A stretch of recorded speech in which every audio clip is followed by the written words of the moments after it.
Welcome to the Make It a Better Day podcast. I'm Alex, and today we're diving into something I think we've all struggled with at some point. And I'm Victoria.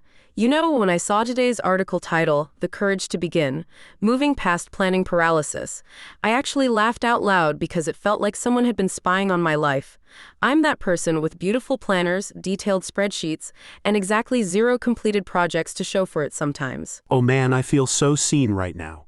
The article opens with this vivid scene of someone standing in their office doorway just staring at all their abandoned good intentions, books gathering dust, sticky notes fading on the wall. I literally had that exact moment last month looking at my garage workshop. 3 different organization systems planned out, and not a single tool had moved. It's funny how we can trick ourselves into thinking all that planning is progress, right? There's this Walt Disney quote in the article that really hit me. The way to get started is to quit talking and begin doing. Such a simple idea, but somehow revolutionary when you're caught in planning quicksand. What really made me pause was when the article suggested that sometimes planning is just fear wearing a productive disguise. That stung a bit because it's true. What do you think keeps you in the planning phase? Honestly, the perfect version exists in my head. The minute I start doing, I have to face the gap between my imagination and my abilities. The article talks about how Disney chose imperfect action over polished theory, like walking through literal orange groves describing invisible castles. Can you imagine how crazy that must have sounded to people? Yet look what came of it. Speaking of visionaries taking action, that James Cameron example was fascinating. Remember when Avatar came out and revolutionized filmmaking? The article mentioned that experts told him certain things were technically impossible. And instead of scheduling another meeting to discuss the impossibility, he just started building new technology. I love that he basically said, let's try the impossible thing anyway. There's something so liberating about that approach. His quote about failing above everyone else's success really stuck with me. I've been trying to apply some of the strategies from the article this week. That planning sunset idea.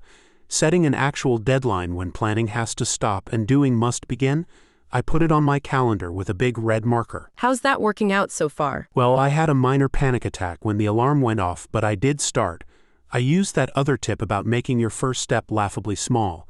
Remember how the author just decided to put 5 items in their proper place instead of tackling the whole office? I told myself I just needed to sort 1 drawer in my workshop. Just 1. And let me guess, once you started, you kept going? Exactly. I ended up reorganizing half the workbench.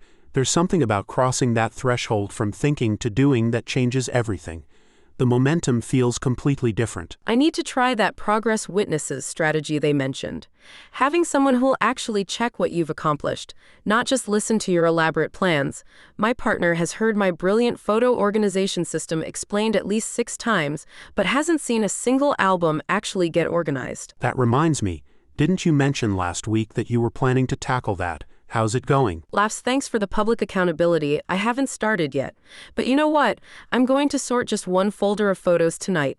That's it. Small, specific, and doable. I love that. The article really emphasizes that growth happens in the doing, not in the endless preparing. That line about setting down your planning tools and picking up your doing tools, that's going on a sticky note on my computer. It's funny how we often know this intellectually, but still get stuck, isn't it? What's something you've been planning but not starting? Honestly, I've been mentally composing an email to an old mentor for about 3 weeks now. It's ridiculous. It's just an email. Today, I'm going to write it, imperfections and all, and just hit send. That's perfect. And the article's challenge was so approachable, just 10 minutes on something you've been putting off. No pressure to finish, just start. Exactly.